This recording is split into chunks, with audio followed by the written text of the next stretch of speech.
Hey y'all, the good people of Central Presbyterian Church. It is my honor to get to introduce myself to you today, and if the way be clear, as we Presbyterians like to say, to be your next pastor of the Central Presbyterian Church of Atlanta. For the last 9 years, I've been up here in Chicago amongst the wonderful congregation of Fourth Presbyterian Church. I have grown a great deal in my administrative ministry skills, as well as in my preaching and leadership of staff and other colleagues. I have fantastic colleagues in ministry, and I have been deeply honored to serve with a very talented congregational leadership. At this moment, though, in my 24 years of ordained ministry, I am really looking forward to making the shift once again to a more programmatic focused congregation and ministry. Because part of what brings me joy in this weird and wonderful vocation is knowing those with whom I'm called to serve. I frankly want to know what's happening in your lives.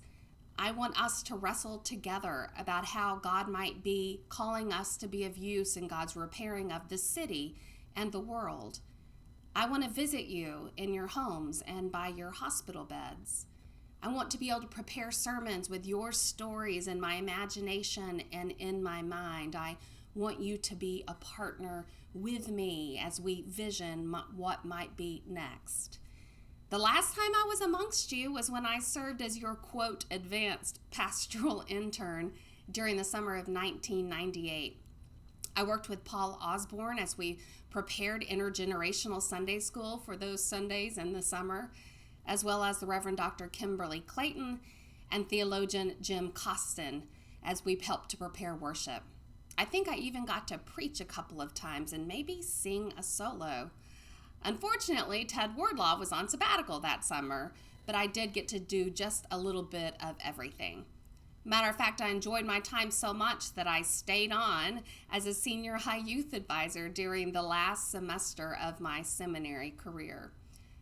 I tell you all of that so that you might be able to rest assured that I know who you've been, and I treasure that legacy. I also know that you've had a last few difficult years, but even more than that, I know in my bones that God is not finished with you, finished with us yet.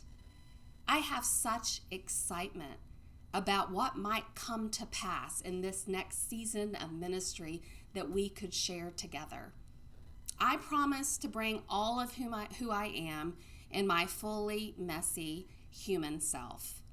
And I also promise to do whatever I can to earn your trust so that you can be your full selves with me. I think this is going to be really great as together we continue to move forward as Central Presbyterian Church, fueled by the power of God's wildly creative spirit. So buckle up, because only God knows what's next, and I am excited. Thank you.